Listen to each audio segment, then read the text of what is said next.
Shana Tova. I'm Donald Meltzer, chairman of the board of the Shalom Hartman Institute of North America. Hartman is a home for thinkers and doers who want to make an impact on the Jewish world. Like Hillel and Shammai, it is an essential part of the Jewish continuum, inspiring inquiry and debate, nurturing identity and values, cultivating innovation and tradition. That's the impact you will make with every dollar you contribute. Being on the Hartman board has become an essential part of my family's Jewish legacy. And by supporting the Hartman Institute this high holiday season, you can be a part of that legacy too. Join me. Go to shalomhartman.org/give and make a donation today.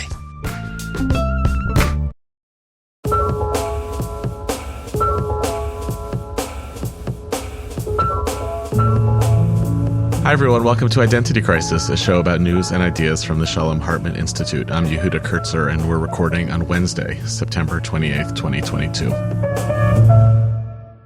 So a funny thing happens to me every year, starting about 2 weeks or so ago on the Jewish calendar. So most of the year on my commute, I listen to a mindless podcast, usually Smartless, or I listen to music, or I make work calls. Then about 2 weeks into Elul, I start to panic about the high holidays. And then for about 3 weeks, so leading into Rosh Hashanah, and then throughout this entire week into Yom Kippur, all I can listen to or think about or hum all the time, like walking around the office today, are high holiday melodies. Now, some of these melodies are already part of the liturgy, helping me to prepare for leading them in services. Some of them are just thematic songs to get into the mood, stuff about Rosh Hashanah or Yom Kippur, and some are just nigunim, wordless melodies that maybe I could figure out a way to use in the liturgy here or there. Just this morning, I found myself singing this one in the shower. Stick with me. Da-da-da-dum, ba-da-da-dum, da-da-da-da-da-da-dum. Yam bam bam bam, yam bam bam bam, ba-da-da-da-da, da-da-da-da-da-da. Yan-da-da-da-da-da-da, yan-da-da-da-da-da, hayom te'amtzeinu. Amen. Thank you. That was what Eli Confer led at the services that I was leading with for one of the closing liturgical poems of the Musaf service on the second day of Rosh Hashanah. So I'm not alone with this musical habit. Those of us who have had the job of leading services for Jewish communities around the world have been kind of privately anxious for a few weeks now, and these are the soundtracks in our head. We walk among you. Actually, the Hebrew month of Elul, which precedes Rosh Hashanah, is actually designed exactly for this purpose.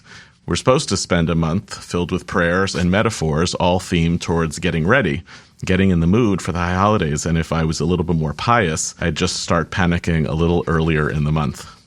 Most of my professional life, which exists in this strange realm called Jewish leadership, I spend talking and writing. This is a way of showing up in the world, and I like what I do.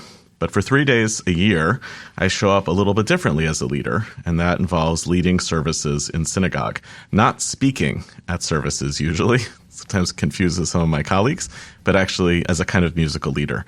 From 2005 to 2019, I did this at the Washington Square Minyan in Brookline, an independent egalitarian minyan that Stephanie and I helped to found. But since the onset of the pandemic, when we couldn't travel back, I've been organizing and leading services together with my friend Rabbi Eli Confer here in Riverdale in 3 different backyard tents in 3 years. For those 3 days a year, my role feels a lot different, less about saying original things that others will hopefully find persuasive, but actually trying to find ways for others to say old things themselves out loud in ways that hopefully they will feel sound authentic to themselves. That's the business of being a Baal Tfilah, a prayer leader, or Shaliach Tzibur, a designated representative of the congregation. So I wanted to spend some time with you all in the midst of this Jewish holiday season parsing this work, and especially the piece of it that resonates the most for me, the activity of communal singing as a big piece of the story of Jewish prayer. For me, Rosh Hashanah and Yom Kippur are the best singing days of the Jewish year, with the possible exception of the whole drinking song section that takes place at the end of the Pesach Seder. And since I encountered religious communities that center song into the heart of the synagogue experience, I've never been able to go back. Now, I want to clarify 2 important things. First, there's a line of professional work called the cantorate. There are people who lead prayers for a living, some of whom are professional musicians and soloists. Those folks would doubtlessly have a lot to say on this with a particular kind of professional expertise. There's also widespread diversity in the Jewish people about the activity of singing in synagogue. What kind of synagogue, what melodies, what's appropriate. My guests and I come at this issue today different from one another, but also different from other sectors of the Jewish world who would have this conversation a little bit differently. And we come at it a little bit more personally. I met both Rabbi Naama Levitz Applbaum, who lives in Jerusalem, but is leading high holiday services this year in Portland, Oregon, and Rabbi Marc Baker, who spends most of his professional time as the president and CEO of Combined Jewish Philanthropies in Boston. I met them both as co-prayer leaders with me at the Washington Square Minyan back in Brookline. I don't actually know that we overlapped in the same lineup for high holidays more than once or twice, or if at all, before both Naama and I moved away. And now there's a whole other lineup of talented people taking up that mantle. But I was thinking about building an episode on singing in shul. I immediately thought of these two dear friends and two immensely talented people. The people who I already frantically exchanged text messages with in the month of Elul with ideas and options for how we might make the singing even better this year than last. It's a conversation, in other words, that I wanted to finally have out loud. So first of all, thank you both for being here and being here this week between Rosh Hashanah and Yom Kippur. Your voices right now are a precious commodity. Thanks for giving us a little bit of them. I want to start with an icebreaker. What's one thing in your davening that you did a little differently this year? A different melody that you brought in? I know we'll get to the whole question of how much new and how much old, but was there something that you brought in, a new tune or a new approach that you brought in differently this year? Naama, I'll start with you.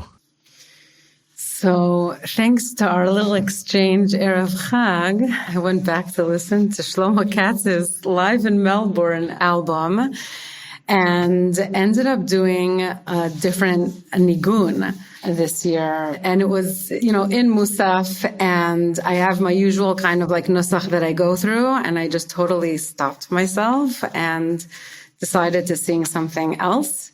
It was also a moment, I think, for me of I've never davened with this community before, and so I am happy to try something new because they don't know that I've never done it. And and it felt kind of like an opportunity for me to be able to do it. So his V'yeda kol pa'ur ki ata pe'alto, because it's also kind of like just upbeat and catchy and fun. Yeah, he actually says on that album that this might be the most important line in the service. I felt very validated when he said it at the album. It's a line describing the kind of utopian universal vision of Rosh Hashanah. Every creature and every creation will know that you, God, are the force behind them, and everything, any living thing in the world that has breath, everything will kind of acknowledge God's leadership. And you're right, it kind of could just disappear if you mumble through it, as many prayer leaders do. But Shlomo Katz is a great melody for it. Mark, what about you?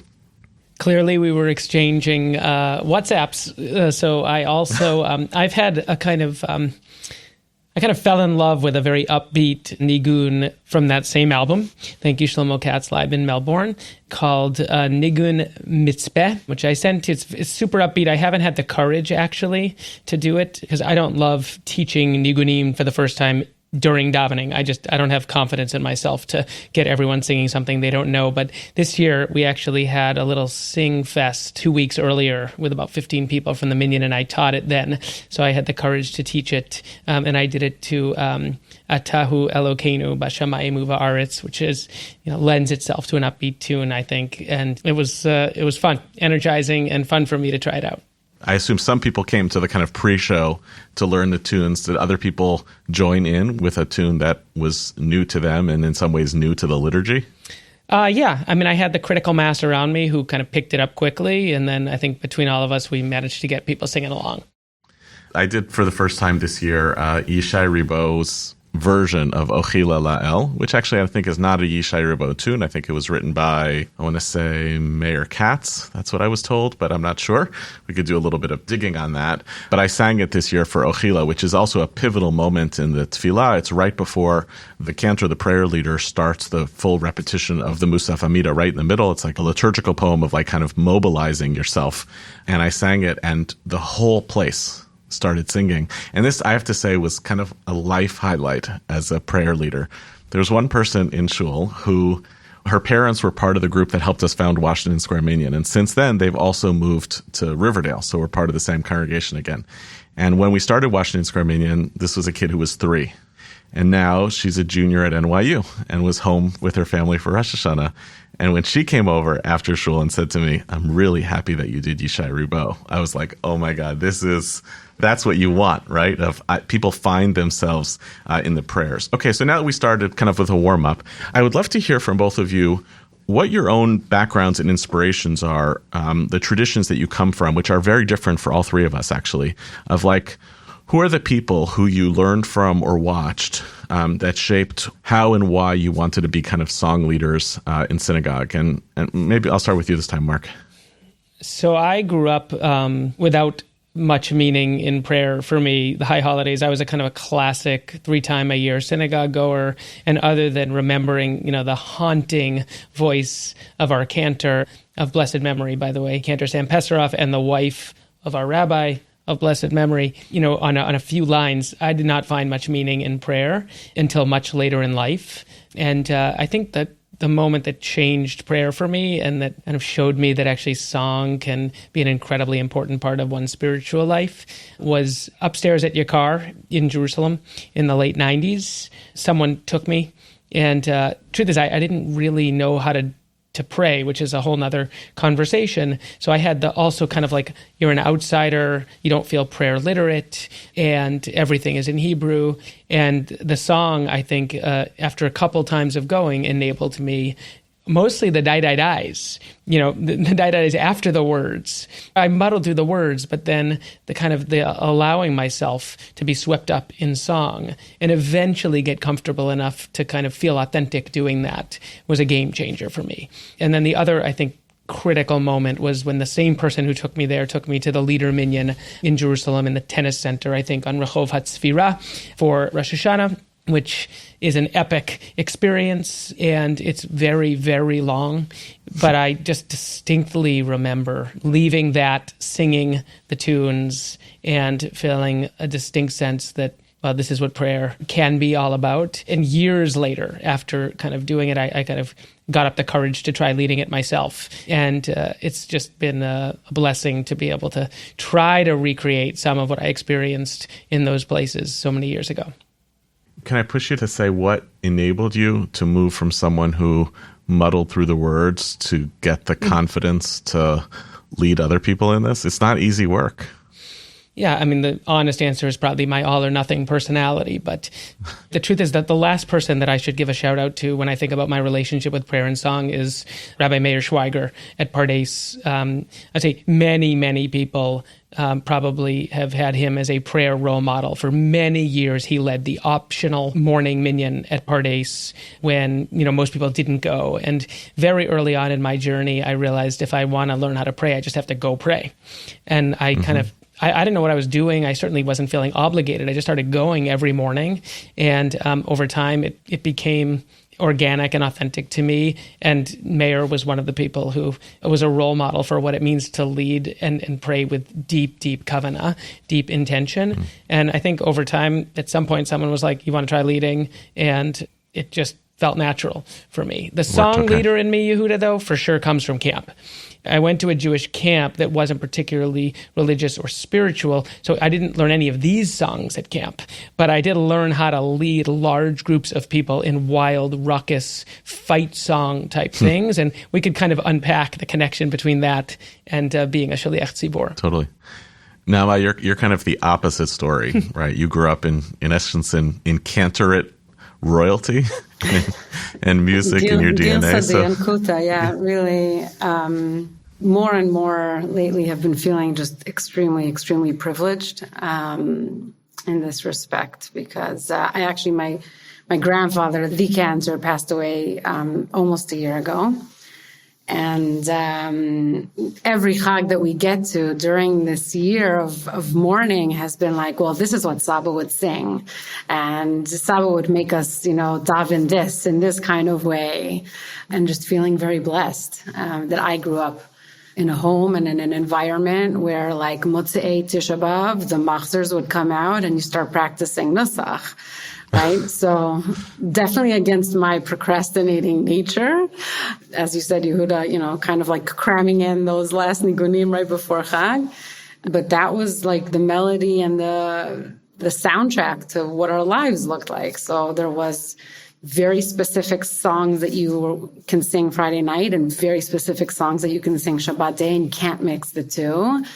And we became very snobby and very picky about who our shlichei tzibur are. So we couldn't also go to shul anywhere because it's actually, it's difficult when you sit there and criticize the Baal Tfilah who's not doing the exact Kaddish and the right, nusach for that time. And so my father, who is not the son of, but the son-in-law, also was trained by my grandfather as the chazan. And he really had, my brother, who's a year younger than I am, was singing with him in shul on Yamim Noraim from the age of 3. And so that was really my upbringing, and also being able to be very fluent in tefillah and in nosach and in nigun.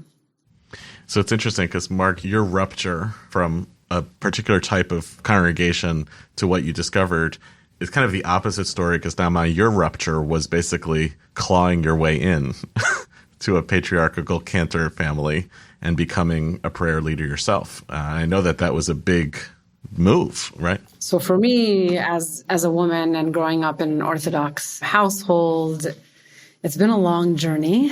And I feel very blessed that I would say that the beginnings, or definitely a big part of my story, is Washington Square and Yehuda and Marc. And I still have notes in my machzor that say Yehuda and Marc's nigun.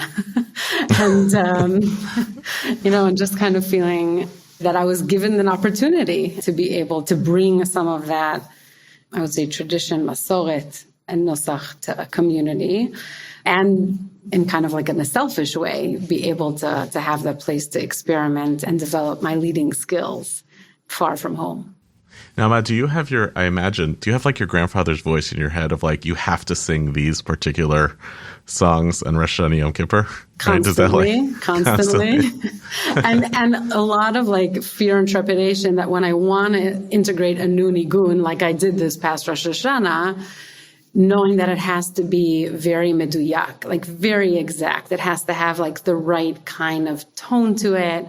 It has to be appropriate for the words. My grandfather, who was a 5th generation Yerushalmi, would always lament over the mitzada shirim ha'ivri, like if there were prayer leaders that were really bringing in every modern Israeli song into tefillah, he was like, lo matim, this is not appropriate for this, and can't do that. And so I am very careful as far as what kind of tunes I bring in, for sure. So I'll just share my own point of access to this. I think that the first prayer leader who I saw, who came actually, I think, out of the song leader tradition, who really inspired me as a teenager, was Richard Joel, who led services when he was at the time president of Hillel and moved to Washington and became the prayer leader in our kind of small synagogue, the startup synagogue, that became now a big synagogue, Camp Mill Synagogue. And Richard was like, during the week, he was accordion man. Like, that's where he came out of that system. And it felt that way. It was like joyful and exuberant. And then when I went to yeshiva, Rav Amital, the Rosh Yeshiva, didn't have a great voice. That wasn't his thing. But it was prayer in a different way for a Holocaust survivor who would just get up there and pour his heart into Musaf, and was actually lifted by the congregation around him. And I think that's what it was. Like, I think I learned first what the responsibilities of the prayer leader are, and then what the responsibilities of a good congregation is to the prayer leader, to see that kind of symbiosis. I have a kind of theory that I'd love to sort out with the both of you, which is that, like, there's like an x-axis and a y-axis of the high holiday experience. One of the axes is on the axis of joyful to somber. and the other side is from experience to performance, right? Like what we're talking about here are highly experiential. None of us are cantorial soloists in that sense, right? Nama could be, but none of us actually function that way as cantorial soloists. We want to be there to like create an experience for people. We're not professionally trained, which is... And in that sense, we're not professionally trained. Yeah. Correct. I would say, though, what's interesting is that there are a lot of high holiday services in the world that are a performance. And I say that not disparagingly. I think there are a lot of people who expect to go hear a performance, to listen to the cantor or to listen to the rabbi. And there's definitely an axis on the somber and the joyful. There's a lot of people who I think would come into services the way we're describing. Like this group is kind of all the way in the quadrant of joyful experience. And there are a lot of people who'd be like, no, that's not what the holidays are supposed to be about. So I'd love, at the same time, like there's a little bit of somber. So I'd love to hear you kind of toggle with that, because I think that's out there for what people expect out of the high holidays. And I'm curious, I guess all of us have been moved into the joyful experience part of things. I'm curious what it's like to live in the Jewish world together with others who don't. You know, you're catching me in a bit of a unique situation here. I have been blessed to come and lead a community in Tefillah, a community that I've never met, have never davened with before. I'm also the first woman coming to lead Tefillah, which is a big thing for them as well. And a lot of expectation of kind of that cantor feel performance, which is very much, it's not my style at all, almost.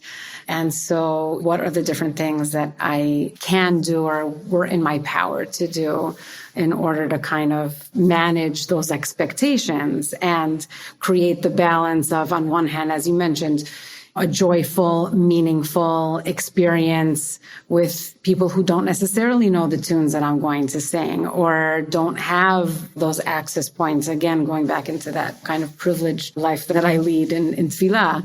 And so really finding a balance. And I think back to my grandfather, and he was, yes, also about Nusach, but he was also so much about Kavanah. And there wasn't one Tefillah of the high holidays that he didn't break down crying. And I think that for me, you know, is kind of like that where we meet, right, on the X and the Y as far as how do we create meaning? First of all, it has to be real. Also understanding just the great responsibility that we have. I think that for me, when I lead Tefillah, is definitely very, very present. The responsibility of having people find meaning in this and being able to create a meaningful experience that is lasting and that energizes us for the rest of the year. And there are certain parts in the tefillah that are meant, I think, again, to be somber. So I'm not going to sing an up tune for Unetane Tokef, which, you know, I think would be difficult to swallow for a lot of us. And on the other hand, we have Veyetayu, this, we talk about a kingship, and Vitnu Lecha Keter Menucha, and it's an uplifting with words that are meant to be happy. And I think that there is kind of like those ups and downs during the tefillah. Mm-hmm. Marc, I know you've thought about this a lot, especially the joyful experience part. I've been with you when you lead davening. One of the things that's so incredible about being in shul with Marc when he leads davening is how much smiling you do. I mean, it's like, it's hard not to feel infectious joy. So maybe, but like, what's that about for your read of the high holidays and what they're supposed to be? Thank you, Yehuda. That's nice. I think, look, for me, most of this is about people in community. Like most everything else I've done in my life, I think the energy I bring to it and the relationships I create through it tend to far outweigh the talent I bring to it. And what I mean by that is, for me, it's my attempt to bring that kind of intentionality and energy and kavanah and to kind of be with people in singing, I think far outweighs my sense of my own musical capability or my capacity to provide the kind of what you call performative experience that some people may be looking for. Honestly, like if you're looking for that, like I'm a disappointment as a prayer leader. In all honesty, maybe honestly that's a flaw. I may not have that tool in my toolbox for people that are looking for that, but I tend to skew far to the joy, energy, connect side. And even when I'm somber and sad, it's an attempt, I think, to be in it with the community. By the way, sometimes too much. Sometimes people are like, okay, we're done already. We're ready to move on, and I want more from people. I will say I'm just thinking about your 2x2. The problem with the word performative, of course, is that it can be taken as judgmental, even though you said it's not. I'm thinking about it from the experience of the prayer who's in the congregation. It may be also that there's a time when there's different people who connect in authentic ways to different things. And I think the question isn't whether it's performative or not performative. The question is what draws you into authentic connection with the prayer leader, like the way you described Rav Amital. And I think there are people who feel deeply connected to someone when they are listening to that person's voice, when they are listening to the kind of cantorial soloist. That's what draws them in. It's not like they're passively sitting listening to a performance, but actually that is what's authentic and compelling for them. I tend to feel like connected in authentic and compelling ways when I'm singing along with people and banging a stender and kind of dancing along. But I think it's so different for different people. And by the way, different for different people in different contexts with different prayers and different tunes. That's what makes this so hard, right? Because you could have someone who comes in and expects a sing-along for one thing, but if you try to sing along to another one, they're like, what are you doing? The only thing I'll just add is that I tend to have the job of a Yom Kippur Musaf every year, which is really interesting liturgically because of how many different modalities there are. And the one place where I feel like I have a real experience with the performative is with the recitation of the avodah, of the service of the high priest, that is then followed by the martyrology, neither of which lend themselves to communal singing. Just so we're clear, both of which I have a custom of doing out loud. And I will say I find them both incredibly emotional. And my kids find that part probably the least comfortable part of the prayer service, because I think they see me as performative in that moment. It's like such an interesting thing. They find a lot of discomfort with that modality. So something really interesting happened at our services this year, which I absolutely loved. Rabbi Avi Killip was doing the sermon for our services on the first day and gave just a beautiful, really stirring talk on rebuilding after difficult times, very appropriate to our pandemic moment. And at one point, she was riffing on a line in the prophet Isaiah. And when she started translating it, she used, again, a Shlomo Katz melody from a song he put out called An Everlasting Love, which describes the love between God and the Jewish people.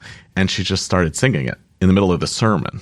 And what was amazing about it is that it's so interesting. Even in a congregation where everybody's been singing together for 2 hours, one person standing up doing the prose section when you're just supposed to be giving a sermon singing is like initially a little awkward. Like, this is not a singing moment. This is the listening quietly moment. But what was incredible about it is that it just totally built a bridge between sermon experience and singing experience. And I was just like, she religified the sermon into the service in a way that totally enabled it to kind of swim together. Another angle on this is we had someone else at our house on Rosh Hashanah who was also a visiting service leader for a different congregation who had a gig in the city and drove up to us for lunch on Rosh Hashanah and was in the same spot that you're in, Nama, of like, I don't really know these people and I'm brought in to create an experience that's really important to them. And she used the line, which I loved. She's like, you got to play the hits.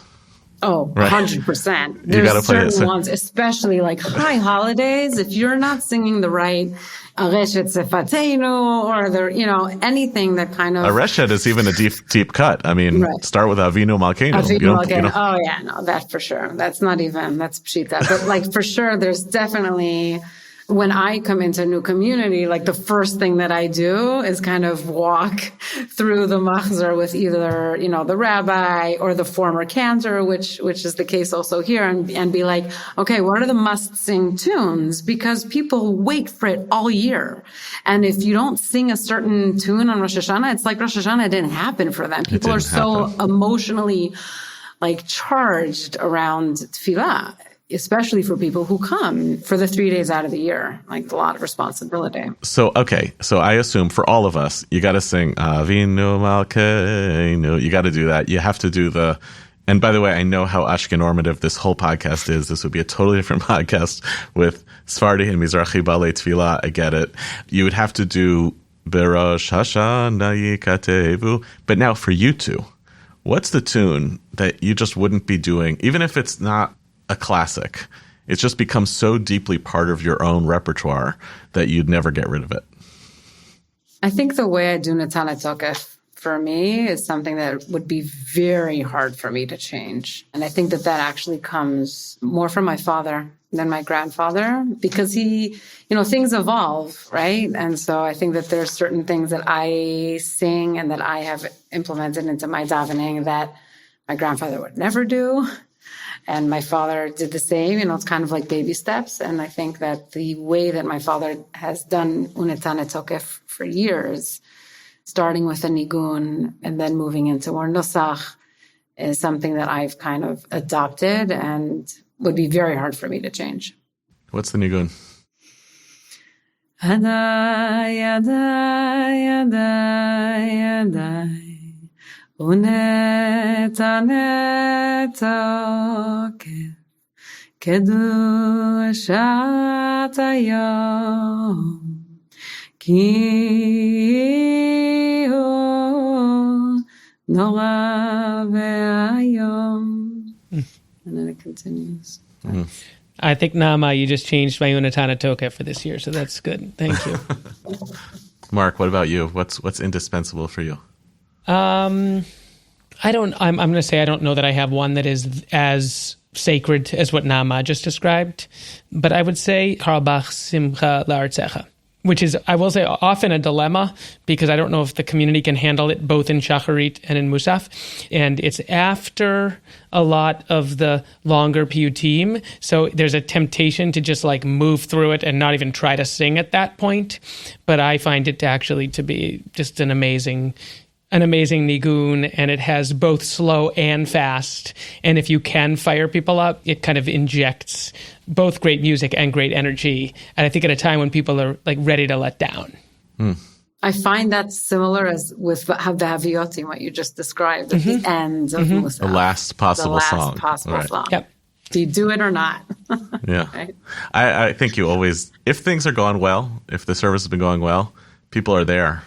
Yeah. You've got their captive audience. They're committed. They're already part of the experience. It's only if it's not going that great that you want to kind of bust out of there and be done. Hedge.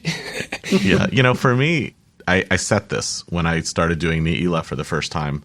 At that first Washington Square Minyan Yom Kippur in 2005, I took Ne'ilah, the closing service, and they'll have to pry it away from my cold dead hands. It's my favorite thing that I do on anything that year, professionally or otherwise.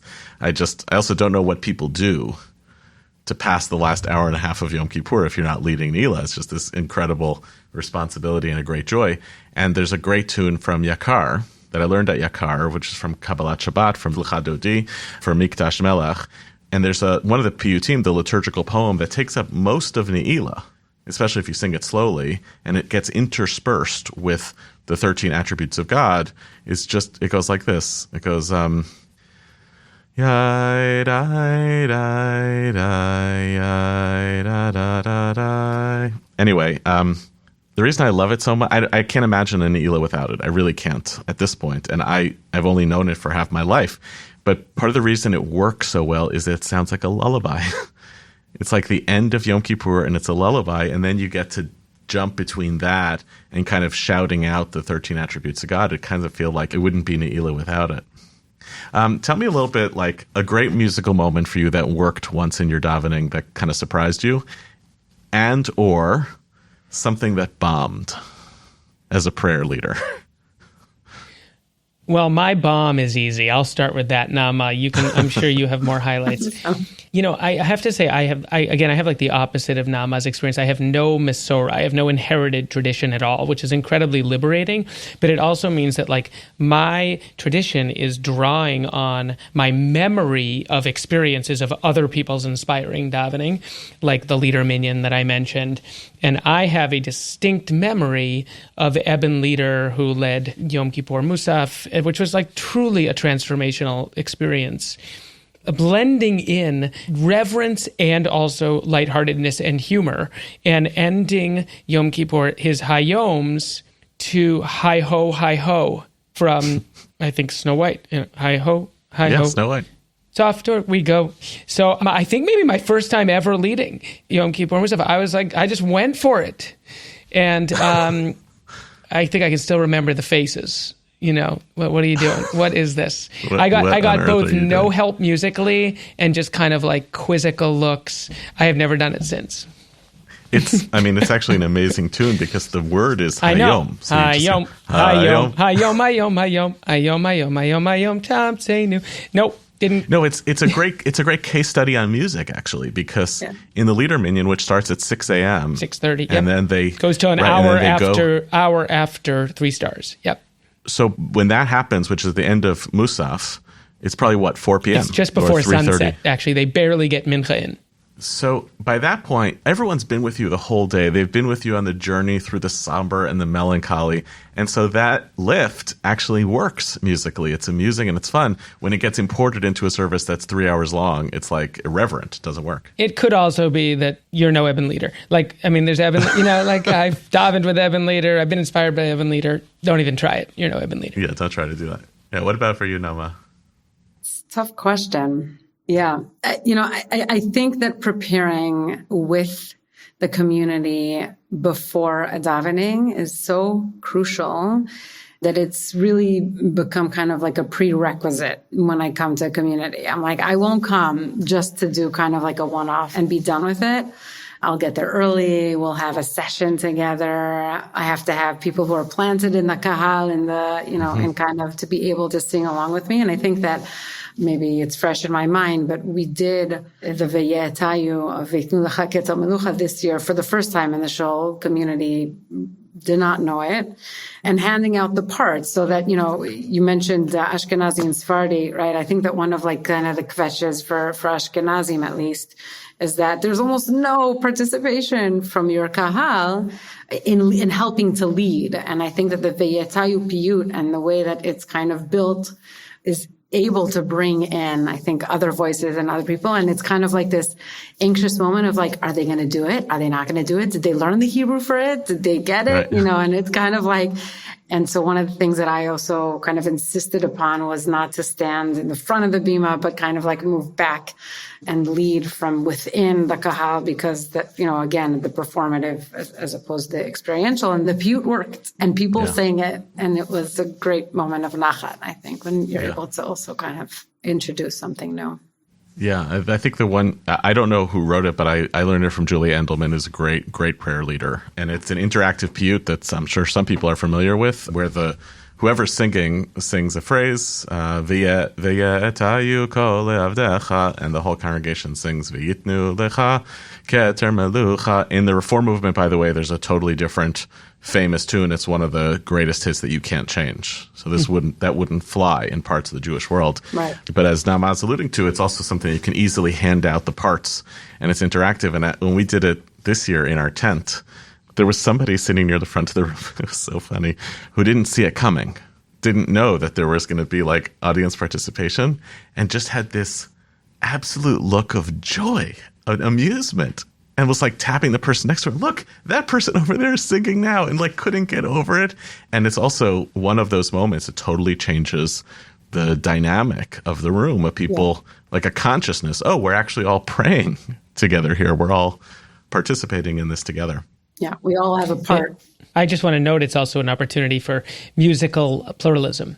I mean, depending on how flexible and open you're willing to be, it's a chance to kind of test your own willingness to open up the boundaries for who can lead and what they sound like and how good their Hebrew is. And there's something metaphorical, I think, about the medium being the message there. There's nothing no matter how good your Hebrew is, no matter how much you bumble the tune, some of those phrases are really hard to string together with the music, but you get the full-throated V'yitnu lecha in response. And I think there's something almost beautifully kind of democratic and inclusive about that. Yeah. Yeah, something else interesting that happened this year is I've done this before, so it wasn't the first time I've done it, but I sang, Leonard Cohen's Hallelujah to Hallelujah in the middle of the shofar section of the Musaf. A lot of people do this. And it was also a democratic moment because everybody knows that. It's not a nigun that's been applied. Everybody knows it. And I was like, oh, this will just be a thing. I guess I'm killing time. But oh my God, the whole crowd got into it. And it's hard outside in a tent acoustically. So there were moments when I knew people were singing, but I couldn't totally hear it. That one, oh yeah, everybody kind of joined in on that one. One of you alluded to earlier, I don't remember at what moment, about the difference between the weightiness of performance versus a sense of responsibility to people. I echo with that a lot. I don't ever get nervous about the side of this that's like, I'm going to do a bad job musically, because I'm not a professional singer or musician. But I do feel very heavily around, have I helped provide something to people that they need? And that can manifest in, did we do the right tunes and the wrong tunes? But also like that sense of what kind of stuff people are carrying with them. I'm curious if either of you have thoughts on like how the singing and how the music plays into that, the kind of dialogue between the prayer leader and the people in the room. In what ways does the singing contribute to that kind of dialogue and that relationship? I mentioned before that there's so many emotions coming into the high holidays and expectations and what people bring into the room with them. And you never know what's going to happen at the end. It's kind of a bit of an unknown journey, right? And especially I would say, like, I want to be able to choose every tune that I'm going to do beforehand, and yet I don't. And I know why I don't. I don't because I really want to be present in the room. And you can't really lead a tefillah without being in some sort of conversation with the people around you and with the community around you. And I think that for me, that's like really at the core of it. And so, right, you're going to read the room and you're going to feel like maybe I should sing this and maybe I shouldn't sing that. And I always have like 5 options of different, tunes on every piyut. And yet, there is something, I think, very meaningful about being able to walk into a shul across the world for me. I live in Jerusalem, and start off with, nusach of Rosh Hashanah evening of Mariv, and everybody's with you and everybody knows the tunes, and not everybody, obviously, but I think that there's definitely this sense of coming home. I really think that that's what people are looking for, a sense of belonging, a sense of community, of coming home. So many stories after davening Rosh Hashanah that people came up to me and said, wow, this reminds me of my childhood in New York. It reminds me of my childhood in, wherever. That's a huge zchut, like to be able to create an environment that feels like it's a coming home and that you belong somewhere. And I think that that's what's important. Yeah, I guess I'll just say, first of all, the feeling of responsibility to the community is humbling and can sometimes be overwhelming and can actually throw you off your game, right? I think a lot about, it's a very fine line between feeling in service to the community and trying to stay attuned to them and projecting judgment onto them, which I think is a very fine line. And so I think, really coming back to that centering sense of I have to be grounded in myself, have the right intentions, and trust that if I ground myself, that everything will be all right. There's something paradoxical about that. I just want to note that. I guess for me, it's about trying to create some moment of connection for people. It's a long process. People are in and out, you're literally in and out, and, mentally and emotionally in and out. And I think if you leave a service feeling like that one moment, that one tune, that one prayer, I felt connected to the other people in that room. Maybe I felt connected to that, if I understood it, to that prayer in a slightly new way, a moment of uplift, that feels like a big accomplishment. And, and it's a push and pull. Like, is this a moment to push them a little harder than they think they want to go? One more die, I'll bring a little more energy. And, can you push them? Or do you have to kind of read the room and what they're telling you is like, dial it back a little bit. I'm ready to move on from this. And sometimes that answer comes from them. From others, right, who just kind of push you beyond, you think it's over, and, you get a few more people. So that dynamic, that's one of the things that I just find so special. It's like humbling, and it's incredible blessing to be able to be in that kind of relationship with a community. Well, this episode was a love letter to all of the experience makers of the Jewish people around this time of the year, the rabbis, the cantors, the shlichei tzibur, the congregational leaders, the Baalei Tefillah, the people running youth groups, the people who blow shofar, the Gabayim who run the Torah services, the Torah readers, the Haftorah readers, the sermon givers, the ushers, the custodians, the water drawers and the wood choppers. We're grateful to all of you. Jewish people couldn't do this every year without you. And thank you in particular to Rabbi Marc Baker and Rabbi Naama Levitz Applbaum for standing in on all of your collective behalf to tell this week's story about the Jewish people at this moment. And thanks to all of you for listening. Identity Crisis was produced by David Zvi Kalman and edited by Gareth Hobbs and Corey Choi at Silver Sound NYC. Our production manager is M. Lewis Gordon. The show is produced with assistance from Miri Miller and Chelhevet Schwartz, with music provided by So Called. Transcripts of our show are now available on our website, typically about a week after an episode airs. Transcripts are going to be tricky this week. To find them and to learn more about the Shalom Hartman Institute, visit us online at shalomhartman.org. We're always looking for ideas of what we should cover in future episodes. If you have a topic you'd like to hear about or comments on this one, please write to us at identitycrisis@shalomhartman.org. You can rate and review this show on iTunes to help more people find it. You can subscribe to our show everywhere podcasts are available. We'll see you next week. K'tiva v'chatima tova. And thanks for listening.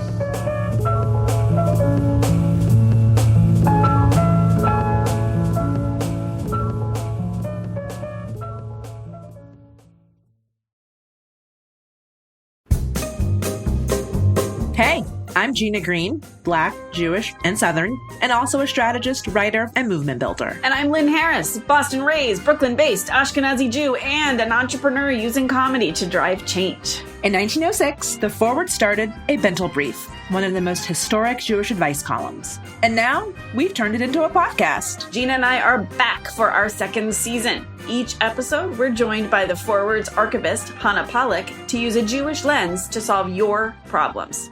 You're welcome. See, we're funny, we're fun, we're modern, and historic. And we know a Bentel Brief is going to become your new favorite show. You can find us wherever you get your podcasts.